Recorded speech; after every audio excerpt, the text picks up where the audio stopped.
વધુ એક મોતનો મામલો સામે આવ્યો છે। કડીના બોરીસણા ગામના 72 વર્ષીય કાંતિભાઈ પટેલની એન્જિયોગ્રાફી બાદ તબિયત લથડતા તેમનું મોત થયું છે।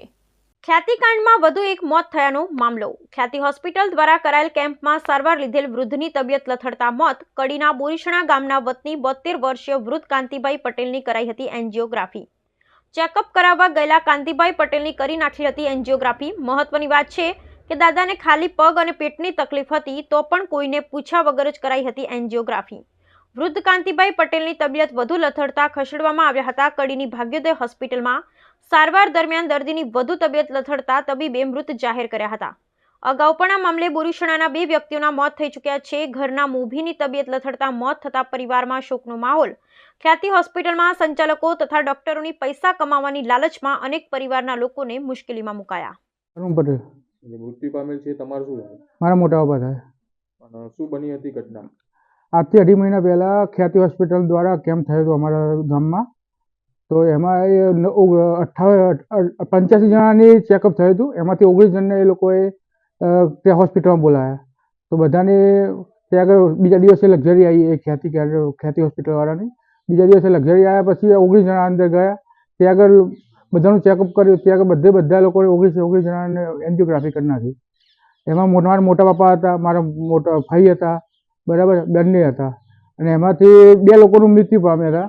એમને સ્ટેન્ડ મૂકી દીધું હતું શરીરની અંદર અને 19 જણાને એન્જિયોગ્રાફી કરી નાખી હતી। એમાંથી મારા દાદાને એન્જિયોગ્રાફી કર્યા પછી શરીરમાં એકદમ શરીર લથડી ગયું હતું એકદમ। દાદાને પહેલા કોઈ તકલીફ હતી? કશું જ તકલીફ નથી અને હાલીને જતા હતા ઠેક રોડ સુધી, ખેતરમાં બી હાલીને જાય બધી રીતનું। એન્જિયોગ્રાફી કેટલા ટાઈમ પછી પણ આ સારવાર નથી મળી? એન્જિયોગ્રાફી 2.5 મહિના એવું થઈ ગયું હતું તો એ નથી સારવાર મળી અને લગભગ અમે 2 થી 3 વખત હોસ્પિટલ ભાગ્યોદય હોસ્પિટલમાં લઈ ગયા તો એ 2-3 દિવસ રાખતા હતા તો એમની સારવાર તબિયત નથી સારી રહેતી। મારું નામ કમલેશભાઈ છે। જે મૃત્યુ પામે છે તમારું શું છે? મારા પપ્પા થાય। શું બની હતી ઘટના?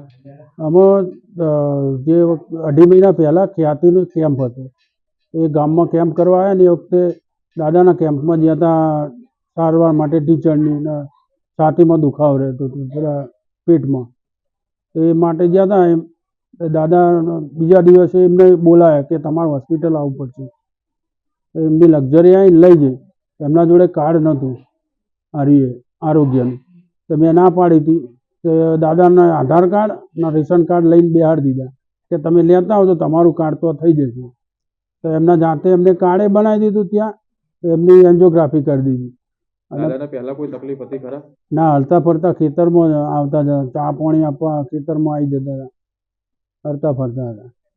કેટલા સમયથી સારવાર બાદ બીમાર રહેતા હતા? એ પછી હાજા રહ્યા જ નહીં। ટૂંકમાં હું ખાનગી હોસ્પિટલોમાં વારે લઈ ગયો, લગભગ 70-80 હજાર રૂપિયા જેવો તો મારો ખર્ચો થયો।